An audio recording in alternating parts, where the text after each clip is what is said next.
Hello everyone, thank you for being with me today. We're going to go over this entire event and then bring you up to speed with what we know now that certainly we didn't have the details of the other night. First and foremost, I want to introduce you to two heroes. This is Lieutenant Chad Anderson and Deputy Craig Smith.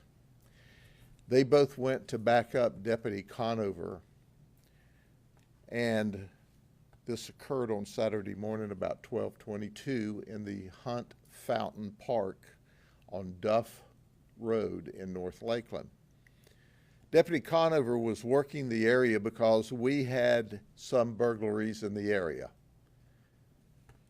Gangbangers, kids, teenagers, flipped door handles, looking for cash, credit cards, and guns. And there had been some of those in the area. We also had a burglary of the concession stand at the park recently. So Deputy Conover was doing what she should when she saw a white Mercedes-Benz in the parking lot. She checked on the person there, and the person just barely rolled the window down, talking to her when she asked, "Would you show me your driver's license? Tell me who you are." He wouldn't respond. He wouldn't get out of the car. He wouldn't cooperate. She noticed that he was dressed all in white, as if he were in some kind of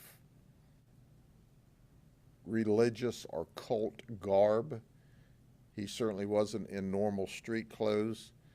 So she called for backup, and that's when Deputy Craig Smith, Lieutenant Anderson, who were both shot, as well as Deputy Bolito and his trainee, and we also had Natalie Ostrich, who is K-9, back them up. So now there's a total with the trainees of 7 deputies there. So Craig Smith, Chad Anderson go to the door and say, "Hey, look, man." They tried to talk to him. You've got to identify yourself. You've got to come out and talk to us. And he wouldn't. And his car started rolling. They grabbed the window. And all of a sudden, he started shooting. We know now that he shot 5 times. We saw 5 empty casings. He struck Lieutenant Chad Anderson in the left arm. It went through the arm and into his chest cavity. The projectile lodged between his heart and his spinal column. He was fractions of an inch from either being paralyzed from the chest down or killed if it had have gone into his heart or struck any of those major arteries in that area. He went down, but he got 2 shots off before he went down. Craig Smith, Deputy Smith, was not able to shoot because he was shot, and as I reported, there were 4 gunshot wounds in him. After clearly evaluating him and the medical procedures, he was shot twice. So what we were looking at was in and out holes. So he was shot twice in his right arm, and he went down. Deputy Bolito and our K-9 Deputy Ostrich returned shots. There was a gunfight. There were 38 shots fired. We hit the suspect 8 times, and he was immediately deceased. So now we rush everyone to the hospital. Lieutenant Chad Anderson has had 2 surgeries. He's still in critical but stable condition. Craig Smith, when he originally went in, was in critical but stable condition, and he has now been upgraded. Obviously, Lieutenant Anderson is still in intensive care, and Deputy Craig Smith has been upgraded and moved to a different floor. But I want to talk to you for just a minute about the suspect. And I want to show you what we found in his car. First, the firearm that he used to shoot my deputies and to shoot at the other deputies. It's a Springfield Arms XD 9mm. And in addition to being a loaded firearm, he also had 2 more loaded magazines in the door partition to his left. So he could have had a small gun battle with what he had alone. In the back seat, he had this is a Ruger 1022 converted to an AR-15. In a backpack, he had a fully loaded 40mm firearm handgun. So let me introduce you to our suspect that tried to murder my deputies, did his best. This is K-Mac Elbay. He's 26. That's the name that he has taken on because, you see, he identifies as Moorish. He uses the number 13, lion-hearted, on his Florida driver's license. Beside his signature, he has written ARR, all rights reserved. He's currently homeless. He was evicted from a place in Hillsborough County. He has been moving around. In Pinellas County, he was asked to leave a business area apparently last month. We talked to his mother. She said, I don't know this person. She said, I know Kyron Caples, C-A-P-L-E-S. Kyron Caples is my son. He went to Fresno State after 3 years of college and in studying business. He left. He apparently was radicalized while he was at Fresno State. She said, I raised him as a Christian boy. He was a good man. We found that he didn't have a criminal history. He had a suspended driver's license. So the person that his mother knew and loved, and she'd not seen him in 3 years since he left California, that's where she lives, until we got that fateful call, she had talked to him and had communicated with him and had on occasion sent him money when he needed help. But she says she doesn't know who this K-Mac Elbay is, but that's who he goes by now. Here's his identification card, his Moorish identification card. He's a sovereign citizen. The Moorish rejects federal, state, and local law. They don't have to obey it. They're extremist. They're anti-government. They have a potential for violence toward law enforcement. And I will hearken you back, and those of you who have been reporters around here for a while, remember in 2017, on the I-4 corridor, 3 police officers were shot and killed. A sergeant with the Orlando Police Department, a sergeant with the Kissimmee Police Department, and on that same day, an officer with the Kissimmee Police Department. They were shot by 2 separate Moorish people, all in 2017. And now let's fast forward to 2024, and K-Mac tried to murder 2 of my police officers. In addition to their violent activity, they're known for trying to file paperwork. For example, they have filed an arrest warrant for me in the Moorish world with a $1 million bond, as well as some of my other deputies. Not this person, but other Moorish people. We make frequent arrests of these citizens, these Moorish citizens, but we don't publish them because we don't want to market for them. But let me read something to you for just a second.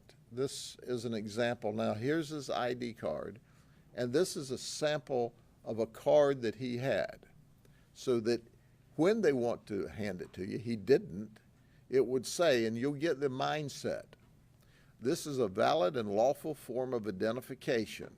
See United Nations Declaration on the Rights of Indigenous Peoples, Articles 2 and 33, Section 1. You're being put on notice that any unlawful act against an indigenous Yahundum Moor is a federal crime, and you will be fined $750,000 or more. Any violation of my rights, well-being, or property is your express agreement to be held officially and privately liable for $750,000 for each violation of the bearer's rights in each capacity. If detaining the bearer, you also expressly agree to the fee schedule of $90,000 per hour. Upon any unlawful detainment and violation of the bearer's right, payment is due immediately in lawful money. So you get an idea of what we're dealing with when we're dealing with these Moorish sovereign citizens. They're dangerous, and you don't know when. There's been other occasions where they're not dangerous at all. They just file papers illegally. And if you'll hearken back to a few years ago, the Florida legislature had to create a new set of laws so that if they tried to go down and file liens against judges or clerks, that was a criminal event and they could be arrested. And there had to be a mechanism to easily clean those liens and legal paperwork out. We've talked to the mother twice of our suspect, at least twice. I call him, because this is his given name that he wants us to use, K-Mac Elbay. But for Mom's benefit, we've talked to Kyron Cable's mom. She is a wonderful lady. She is totally in shock. And she said, as she's going to fly in at some point in time, she wants to meet with the deputies and apologize for her son shooting them. That's a good person. She understands the gravity of what occurred. Are there any questions? Sheriff, are those guns registered? We don't know where the guns came from. You don't have to register guns in Florida. They are not stolen. At least they're not in the computer as stolen. And he is not a convicted felon, so he has the right to possess the firearm, or had the right to possess the firearms. And that conversion, is that legal? It is legal. That conversion kit comes with that model weapon. So with these sovereign citizens, I've seen videos where they'll actually follow law enforcement, and follow them around. Is this guy known for following law enforcement? Do you feel like he actually targeted these particular deputies? We see nothing at all. And here's the most senseless part of this.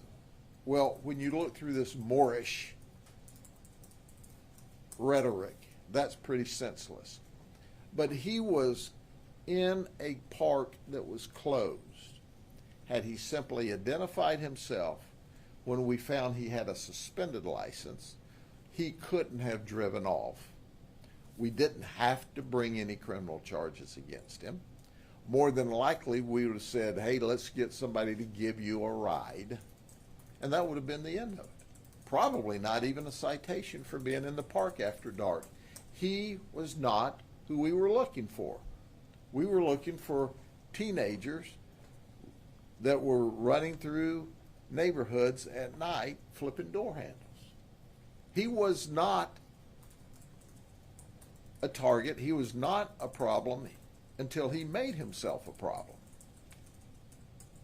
And I think that's what shocks his mother, and quite frankly, shocks all of us, because up to this point, we see no evidence that he was violent, but we saw lots of evidence that he was capable of being violent.